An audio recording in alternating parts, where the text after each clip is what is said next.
केंद्र सरकार के लाखों कर्मचारियों के लिए एक बहुत बड़ी खबर आ रही है। उनके वेतन में एक बड़े बदलाव की बात चल रही है। जी हाँ, 8वें वेतन आयोग को लेकर जो मांगे उठी हैं, उन्होंने एक नई बहस छेड़ दी है। तो चलिए आज इसी पर बात करते हैं और गहराई से समझते हैं कि आखिर ये मांगे हैं क्या और इनका असल मतलब क्या है। तो सबसे बड़ा सवाल यही उठता है कि क्या हम सच में एक ऐतिहासिक वेतन वृद्धि देखने वाले हैं, एक ऐसा हाइक जो लाखों सरकारी कर्मचारियों की जिंदगी बदल सकता है। आइए जरा समझने की कोशिश करते हैं कि ये जो बदलावों की बात हो रही है वो कितने बड़े और असरदार हो सकते हैं। तो चलिए अब सीधे मुद्दे पर आते हैं। ये जो पूरा मामला है ना, इसकी बुनियाद टिकी है कर्मचारी संघों की 3 खास मांगों पर। एक एक करके इन तीनों को समझते हैं। सबसे पहली और सबसे बड़ी मांग न्यूनतम मूल वेतन यानी मिनिमम बेसिक पे को बढ़ाकर 69,000 रुपये करना। हाँ, आपने सही सुना, 69,000 रुपीज।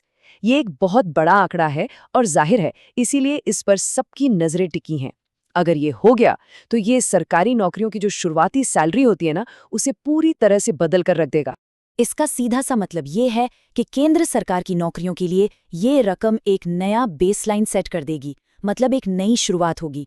इससे जो एंट्री लेवल के कर्मचारी हैं, उनका वेतन एक बिल्कुल ही नए और काफी ऊंचे लेवल पर पहुंच जाएगा। अब आते हैं दूसरी बड़ी मांग पर। ये एक नंबर है, 3.83। सुनने में थोड़ा टेक्निकल लगता है ना, पर यह है प्रस्तावित फिटमेंट फैक्टर। और यकीन मानिए, ये छोटा सा नंबर सैलरी बढ़ाने के पूरे खेल में एक बहुत ही अहम रोल निभाने वाला है।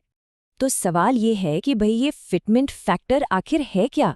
देखिए, इसे आप एक मास्टर मल्टीप्लायर की तरह समझ सकते हैं। मतलब ये बस हर कर्मचारी की जो मौजूदा बेसिक सैलरी है उसे इस नंबर से गुणा कर देगा और नतीजा सैलरी में एक जबरदस्त उछाल। और इसका असर किसी एक पर नहीं, बल्कि चपरासी से लेकर सचिव तक हर लेवल के कर्मचारी पर पड़ेगा। और आखिर में तीसरी सबसे अहम मांग है 6% की सालाना वेतन वृद्धि। ध्यान दीजिए, ये कोई वन टाइम हाइक नहीं है। ये प्रस्ताव है हर साल मिलने वाली एक रेगुलर बढ़ोतरी का। अब इस सालाना बढ़ोतरी का मकसद बड़ा सीधा सा है, ये सुनिश्चित करना कि कर्मचारियों की सैलरी बढ़ती महंगाई और इकोनॉमी में जो दूसरे बदलाव होते हैं उनसे पीछे न रह जाएं। एक तरह से कह सकते हैं कि ये उनकी सैलरी को फ्यूचर प्रूफ बनाने का एक तरीका है। अच्छा, अब सवाल ये उठता है कि आखिर इतनी बड़ी बड़ी मांगे अभी ही क्यों सामने आ रही हैं? इनके पीछे की वजह क्या है? कर्मचारी संघ क्या तर्क दे रहे हैं? चलिए अब इसे समझते हैं। देखिए, यहाँ पर स्थिति बिल्कुल साफ है। एक तरफ तो है आर्थिक दबाव, मतलब बढ़ती महंगाई और रहने सहने का जो खर्च आसमान छू रहा है उसका बोझ। और दूसरी तरफ है यूनियन का प्रस्ताव, जो इसका हल बता रहा है एक बड़ी सैलरी हाइक और बेहतर पेंशन फायदों के रूप में। तो कर्मचारी संघों के जो लक्ष्य हैं वो बिल्कुल साफ साफ बताए गए हैं। पहला, जो महंगाई लगातार बनी हुई है उससे निपटना। दूसरा, रहने सहने के जो खर्चे बढ़ रहे हैं उन्हें पूरा करना। और तीसरा, कुल मिलाकर कर्मचारियों के लिए एक बेहतर और ज्यादा सुरक्षित आर्थिक भविष्य पक्का करना।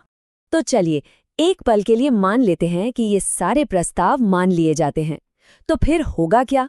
इसका असर कितना बड़ा हो सकता है? आइए इस पर भी एक नज़र डालते हैं। इसका सीधा और साफ नतीजा होगा सैलरी और पेंशन दोनों में एक अच्छी खासी बढ़ोतरी।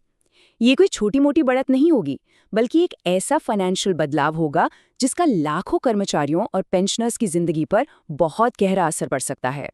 और आखिर में ये पूरा मामला हमें एक बड़े सवाल के साथ छोड़ जाता है। अगर ये प्रस्ताव मंजूर हो गया तो ये सरकारी वर्कफोर्स के भविष्य को कैसे बदलेगा?